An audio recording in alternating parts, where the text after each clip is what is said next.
Well, you're welcome to the Swords of 2017 and our up-to-date version of the history of it.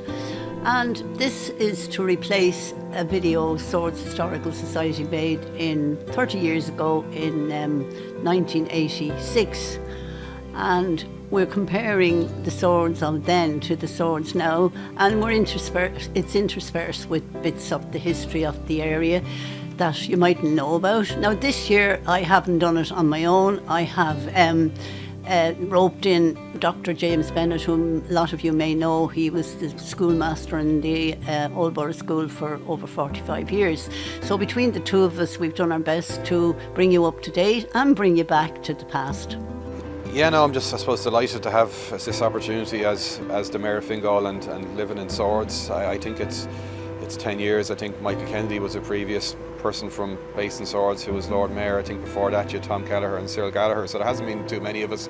So now I'm just delighted to have this opportunity as part of the video, just to thank Bernadette and the Swords Historical Society. This work they do is absolutely fantastic, that you all do, that you're all involved in today. It really is fantastic that it's, we're leaving something to be passed on to the next generation, and I'm chuffed, to be honest with you, really proud to be part of it. Right, we're starting today at what we used to call the top of the town, and people have taken to calling that particular part Main Street, but it was always known as Dublin Street, which ran down into Main Street. And the first house there that we want to talk about is now the Lord Mayor's Pub, a striking thatched building at the top of the town. It was originally O'Toole's Pub, and there are lots of stories about O'Toole's. There was a place called O'Toole's Gardens up there as well, where I think they used to have circuses and swinging boats. The pub was sold in 1980 and bought by the Savage family, who are well known in the business life of the town. And at the same time, Joe Savage happened to be the Lord Mayor of Swords. Now, the pub was, when it was O'Toole's too, at the back, it was quite extensive. There was a ball alley. You could go down steps at the side into this ball alley, and the fellas used to play handball. Now, looking across the road here, we have a house called Turnpike House. And what's the significance of Turnpike House? A turnpike was a pole on the road, which was across to stop carriages going down the town. To get through the town, you had to pay a fee, and this money was to go towards the maintenance of the roads. Now, because the carriages had steel rims on them, they were very, very hard on the roads. There wasn't tarmac at them, so the roads were being destroyed with these heavy. So if a person wanted to go down to town, they had to pay at the toll. Now, across the road from me there were a number of cottages. Well, one of the cottages was the band room, but I want to talk about the band room, not when it played, but on an occasion when it didn't play. The famous strike in 1913 of the farm labourers. September 1913, the farm labourers were looking for money. Now, the difficulty was the farmers of Swords and Fingal in general couldn't really have collective bargaining because all of their situations were different. So the farm labourers strike. They were going to march up to one of the houses in late September 1913, where some of the farmers had come together to work the land, and they wanted a loan of the instruments. The RIC surrounded the building because they were afraid of riots. The farm labourers ended up inside in the building with the police outside, and what they did for the day was they didn't play the instruments, they just spent their time banging the bass drum. And that was a prelude to much, much more serious riots, which happened in October of that year, when there was an attempt to drive sheep and cattle through the town. We come to what was Super Quinn, and that was originally Swords Cinema.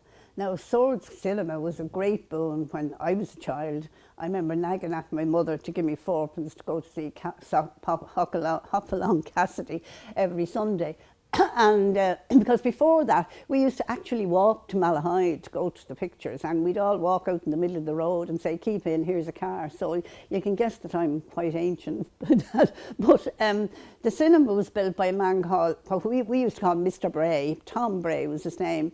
And last year, with all the 1916 stuff, I discovered that Mr. Bray had been involved in the 1916 Rising. He was a Limerick man, but we always knew him as this old fella that ran the cinema, and we went to it every Sunday afternoon. And then sometimes there would be travelling shows would come along, and there'd be pantomimes and different things like that. But it was a great place for when there was nothing else going on. You're talking about pre-television times, and many a person kind of met their husband or their wife in Swords Cinema, and there's lots of stories to be told about it. But eventually, Mr. Bray gave it up, and then the front of it was used. I think there was a scout shop in it and a few different things until Super Quinn bought it. It was sold again, and it's now Penny's, and it's a huge big complex, and you can go right through and right out through into the Pavilion Shopping Centre. An interesting building at the corner of the Malahide Road even today is the local Garda station, which is much more busy than it was years ago when I was growing up. The original Garda station was a farmer's house on the corner there, which belonged to people called Maguire. And it was taken over in 1922 by the Gardaí, and it was the first Garda station in the new state. So that's a bit of history for Swords. So down along then further, there's still some of the houses along there that were always there. And then you came to what was Donnelly's Forge, and it's now Galvin's Hardware, which is there still. And the story about the Donnelly brothers was that somewhere along the line, two of them, they fell out with each other. And one of them, there was Matt and Mick, as far as I remember. I remember going in there when I was very small and seeing a big fire, and it was very dark. And we actually have the Velos and the anvil from Donnelly's Forge here in our museum. But Matt and Mick fell out anyway, and I don't know which is which, but one worked out the back and he had his own customers, and the other fellow worked out, and they never spoke to each other. So that's how it worked. But eventually they were elderly, they died, and Peter Galvin took it over and converted it. And at one stage, Galvins lived in the house. It was like a two-storey house, and then eventually they moved out. Now, beside that then is which was the Borough School and the old Borough School, and it's now a pub, and it has a very turbulent history. We're outside the old Borough pub, where we're going to talk about the history of the school that was here prior to it becoming a public house. Prior to 1800, the Borough of Swords returned 2 members of Parliament to the old Irish Parliament, which was at College Green near the Trinity College. When this Parliament was done away with in 1800 as a result of the Act of Union, £15,000 was granted to the people of Swords as compensation for the loss of voting rights and the loss of jobs. Lots of people applied for a compensation. None of them qualified because Swords was deemed to be a rotten borough. Instead, it was decided to provide a school or schools for the benefit of the people of the town. In 1804, the famous architect Francis Johnson was asked to design a school, and this school was ready in 1809, the Borough School.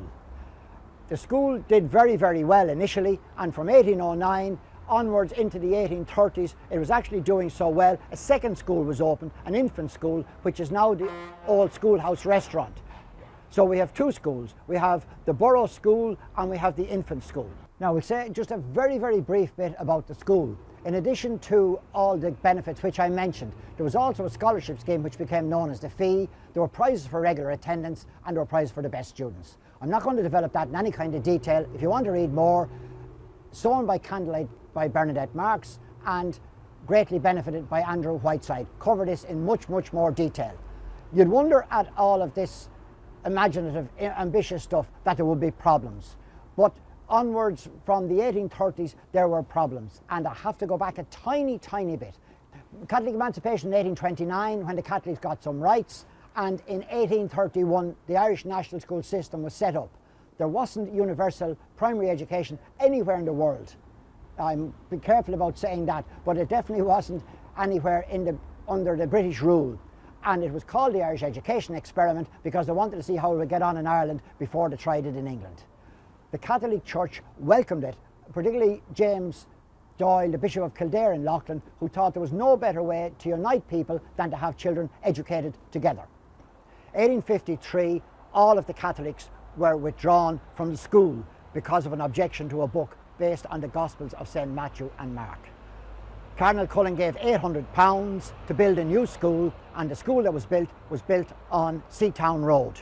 And things continued and continued right up until the late 1870s, when there was a second commission, and the main man on this commission, or one of the main people, was Randolph Churchill, who was Winston Churchill's father. The debate continued without any sign of any satisfactory outcome until the 1880s, mid-1880s, when it was decided, look, mixed education is not working. We have to separate Catholics and Protestants. So what was done was the Catholics were given 11/13 of the original money and going to be allowed to build a new school. The Church of Ireland people were given 2/13, and they were going to close the infant school because they no longer had the numbers, and that's how the borough school became known as the Old Borough School, and the school in Seatown Road was the New Borough School. That was going to be just now for boys, and there was a new girls' school built down the road on North Street, and that opened in 1890. The other side, there was a thatched house which belonged to people called Walshes, and they were called Walshes the pump borers, and probably would have been responsible for putting an early form of central heating into a lot of the great houses around. And then you see some of the old pumps that were around have their name on it, and the first pumps were square. The other thing about the Walshes, the Gordon Bennett race, which was early when motor cars were becoming popular, there was this race, and it came through Swords one time, and in 1904, and the car broke down on one of the guys, and he didn't know what to do because they didn't have garages around with petrol pumps like we know them now. So somebody suggested that Mr. Walsh might be able to mend it. So he did. Whenever he went out and whatever he did, he was able to get this car going again. So that was his claim to fame.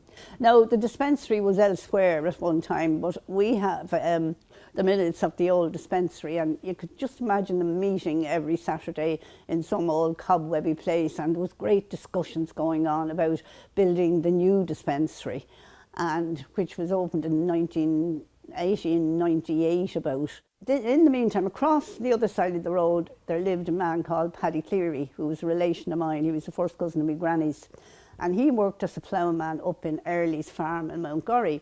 And when he was coming home one day, he was bitten by a mad dog, which had rabies, which meant certain death in those days. So he had been treated by Dr. Davies at this stage, and there were 3 or 4 other people were bitten as well.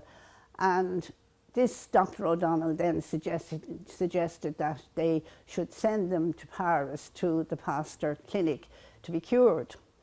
And it was going on, and they didn't know whether they should do it or not. Eventually he talked them into doing it.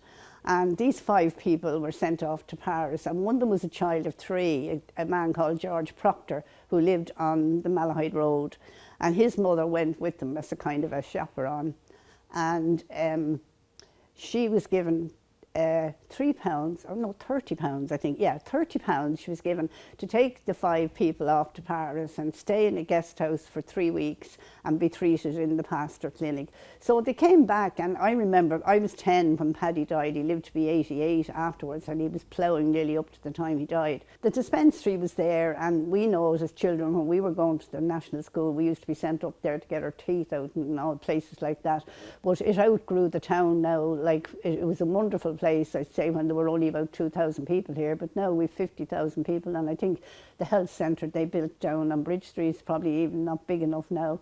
So that's the dispensary. We'll continue down now from the dispensary, and the next building of note was what we call the curate's house, which is a fine, I call holy looking house set in off the road, like there's a bit of a driveway into it. And it was built about in the 1890s by a parish priest there at the time called Father Mulcahy. I was in it there last year, and they actually have the same hall in it and the black and white tiles. And I was telling one of the girls that she was a foreign girl that was working there. I said, this belonged to the priest. And she said, oh, I didn't know that. And she was fascinated to think that it belonged to the priest. But down after that, then you come down along, and there was a shop called Coleman's in the olden times. And this was where Richard Coleman was born, who was one of the leaders here in the 1960s 16 Rising, and you'll see the plaque up over the door, which was erected in some years ago by his nephew, who was also Richard O'Coleman. But the Colemans were an old Swords family. They originally came and they worked in Swords House for the tailors of Swords House, and the mother's maiden name was Murray, and she kept a shop there, and the father was a teacher in the school. He was he was one of these ones that got on through the system of education. So he mightn't have been very highly qualified, but he taught in the school anyway. But there were a lot of these Colemans, huge big family, and a lot of their ancestors are still alive. And as I said before, they were related to these Walshes that lived up further, but they were a family of note, and they were a very Republican family. When we came down along then, there was a pub called, in our time, the Central Bar, and before that, at one time, people called Daly's owned it, and it was called Daly's Hotel, or the Greyhound. And when these Daly's owned it, it was quite a feature of the lockout. Came into the hands of the Taylor family owned it, and it was the Central Bar for a long time. So down further then, we had, in olden times, a hotel called Early's Hotel. And Early's Hotel belonged to a family called Early, obviously, who farmed up in Mountgorry, where I was reared, on the Malahide Road. And somewhere along the line, they decided to get away from farming. Two of the sons were solicitors, and there was a daughter called Helena, so she decided she wanted to be a solicitor as well. And she was the first, they say it's on record, that she was the first lady solicitor in Ireland. And I remember her well, because our Paddy that I mentioned was their ploughman, and she used to come out to see him when he was elderly in bed. I remember her coming out. And a funny thing, I was only small, and this lady arrived, and she used to smoke with a cigarette holder, and her hair was dyed blue, and I thought she was very strange, and I was laughing, and my mother kept telling me, no, don't be doing that, you know. But she was a very nice person, and she was the first lady solicitor in Ireland, on record anyway. But they were Early's Hotel, and then there was a saying years ago, Early's Hotel was where they used to stop the coaches and change their horses in the back. There was a lane at the back. And then they had a connection. One of them was married to one of the Kettles of Drynham, that were another well-known family here. In the 1950s and 60s, Taylors had a grocery shop in it. And they had a warehouse down further, which was hardware and clothes. Then eventually they turned it into, they gave up grocery, and it was a very large drapery shop, which ran for a long time. And then they decided to give that up, and they moved the hardware up there, and it was a huge, that's the way a lot of people now would remember it. It was a huge big hardware business up to, say, maybe 10 years ago. After that, we come to Swords Castle, the main building in the town. At the time of the Norman invasion, the Archbishop of Dublin was St. Lawrence O'Toole. Lawrence O'Toole died in 1180. And was succeeded in 1181 by an Englishman, John Comyn, who was a great favourite of Henry II. So in addition to being a churchman, he also was the owner of a large amount of land. Now, because of the level of grievance from the Irish with regard to the Normans taking over from them, he needed to be protected. So he built Swords Castle, or had it built, somewhere around 1200. Now, it was hoped that the castle would serve as an example of English civility and keep the Irish in check. Comyn died in 1212 and was succeeded by Henry de Laundre. Now, that name became Lowndes, and he was even better got, so he was given more land on the condition that he would build a castle on the other side of Glendalough, so that both sides, north and south of Dublin, were being protected from the marauding Irish. We move our story on very, very quickly to 1316, when Edward Bruce, who was invited over by the Irish because they wanted to get rid of the Normans, destroyed the castle. He left it in a state of ruin. And moving slightly on there, Alexander de Bicknor, who succeeded Comyn and Lawrence, he managed to annoy the king so much that he was called to an inquisition. He was asked to account for his stewardship, and particularly with regard to the monies and so on, because there wasn't enough coming to the crown. At the audit, it was said that the castle was in need of thorough repair, but the Bicknor had already vacated it and had moved the Archbishop's Palace across to Tala, and they stayed in Tala from 1324 to the 1820s. There was no great amount of renovation done in the castle from the 1300s onwards, but in 1583 the Viceroy, Sir Henry Sidney, brought into Swords Castle a colony of Dutch weavers, who he hoped might show some example of industry to the lazy natives. He had a letter written up in 1583. I caused to plant and inhabit there about 40 families of the Reformed churches of the Low Countries, flying there for religion's sake in one ruinous town called Swords. And truly, sir, it would have done any man good to have seen how diligently they wrought, how they re-edified the quite spoiled old castle of the same town and repaired almost all of the same. This was in the late 1580s. Swords Castle came to prominence again during the wars of the Catholic Confederation in 1641. On the 5th of December 1641, Luke Netterville of Corbelis near Donabate issued a proclamation that the gentlemen of the county of Dublin should assemble at Swords upon pain of death. On the 8th of December 1641, he raised an army of about 1,200 men who were going to fight for religious liberty. And among the local gentry who attended, and we've already talked about some of these, George Blackney, which name we know as Blakeney of Rathbeal Hall, Russell of Drynham, Russell of Seatown, Beeling of Beelinstown, Barnwall and John Taylor. The following day, the Lords Justice issued a warrant commanding all of these people to appear in Dublin. The 9 principal persons didn't attend, and a reward of £400 was put on the head of Netterville. Sir Charles Coote was sent to sort them out, and he was being described as the most ferocious and bloodthirsty soldier of his time.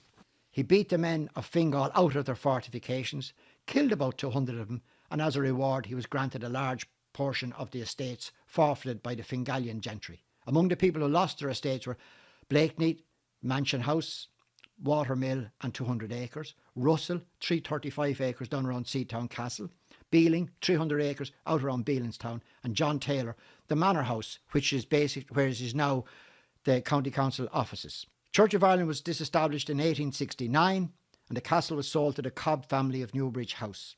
They leased it to Robert Savage, who turned the grounds into an orchard and sold the produce in his shop.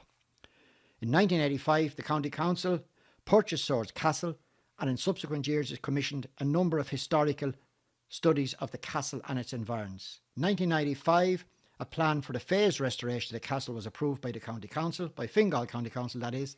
In 1996, work commenced on the restoration of the Constable's Tower. This was completed in 1998, and the restoration work on the castle has also been completed, and it was reopened in 2009. As we're speaking here today in 2017, the castle has now been opened to the public and the renovation work is continuing. Right, well, we've come over the other side of the street now to what most of you will know as the Fingal County Council civic building, which some people didn't approve of, but I think it's all right there. We've got used to it. And but before that, it was Swords House, which was the home for generations of the tailors of Swords. Now, the tailors of Swords came here in something like 1225. They were an Anglo-Norman family who settled here, and of course the castle was Anglo-Norman, which I think is probably how they came to be there. But they were there through history, and like their family tree shows that they married into all the big families down through the years. They were married to Barnwells and Fagans of Feltram and all these. They all sort of married into each other. But the way old people that I knew remembered it as Colonel Foster's, because Colonel Foster was the last member of the Taylor family to live there, and he died in 1915. He's buried up in Cullenkills graveyard. But he inherited the house through the female line. His mother was an Elizabeth Ann Taylor, who married a man called Josiah Foster, who was from the West Indies, and they came to Swords because the heir was a James Taylor, who I think he was a bit eccentric or something, which is why this Anne Taylor inherited it. But they donated. They were very good. They were one of these families who always remain Catholic, of course, and they donated the site for the St. Columkille's Church, which is up the lane, when they replaced it with an old one, which is further down where the Star Pub, at the back of where the Star Pub was. Now, when I was a child, I used to hear people calling it the billet, which when Colonel Foster died, it was during World War One, and there was a battalion of soldiers in it for some time. And when Colonel Foster died, it was sold to Nicholas Long, who owned Milton House, which is now where the Pavilion Shopping Centre is. And Milton, there was another house called Milton beside it. There were two Miltons, but when Nicholas Long died, it was inherited by his son Tom. And I used to hear my mother talking about how he tried to make it smaller, and maybe the way she described it, made bags of it. But it was there for a long time, beautiful house in the middle of the town, and big trees all around it, and a big gate, and you couldn't see into it. And like the domain went right up along the Chapel Lane where we used to go home from school. There was nothing there, only woods and fields. They're all houses now, and that you would know, all these housing estates. But it was all part of Colonel Foster's back garden. So as time went by, then the county council took it over, and they first turned it into a park, which was people liked in the centre of the town. But there again, it was lovely in the beginning, but there was a lot of kind of vandalism went on.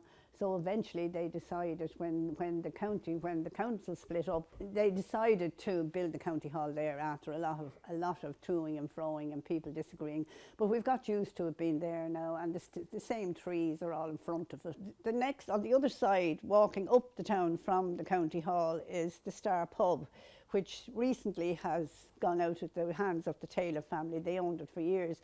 Originally there was another little building at the side too, which I say very few people alive now who remember it, but we had photographs of it. It was Fagan's, the harness makers, and that was knocked down in the 1930s to make the Chapel Lane wider.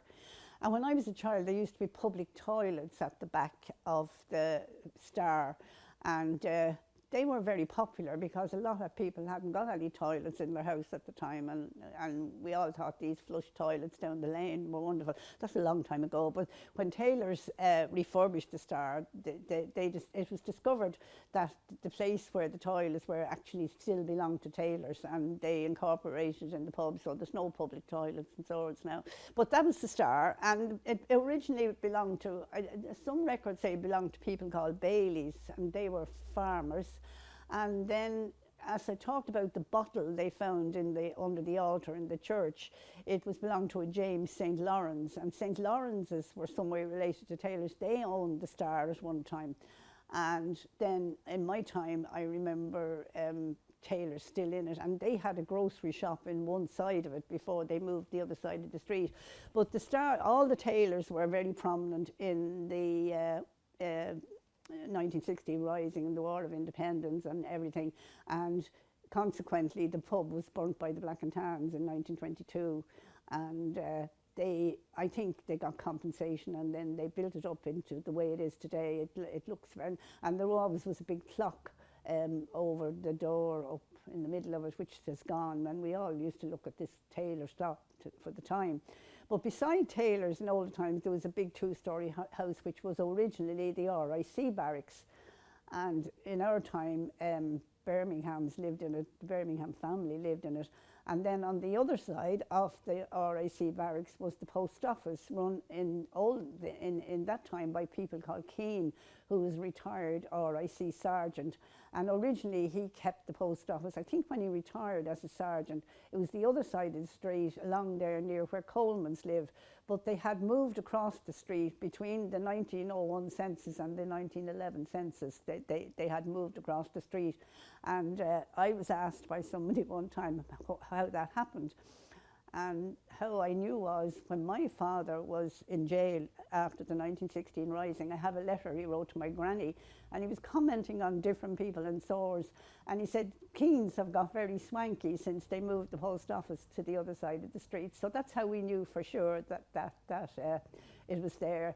So up further then, it's now, the area is now the Bank of Ireland actually. Where the town mall is now, there was a house there which Paddy Cleary lived in that I mentioned before, who was cured by Louis Pasteur, and there was a lot of other houses there, and there was Howard's the butcher shop, which was one of these open butcher shops where you could see them banging the meat on a big wooden thing, you know, and a awning out over it. And beside that then there was a little road that went up to the Malahide Road, which we always called the Gut, or the Gutway.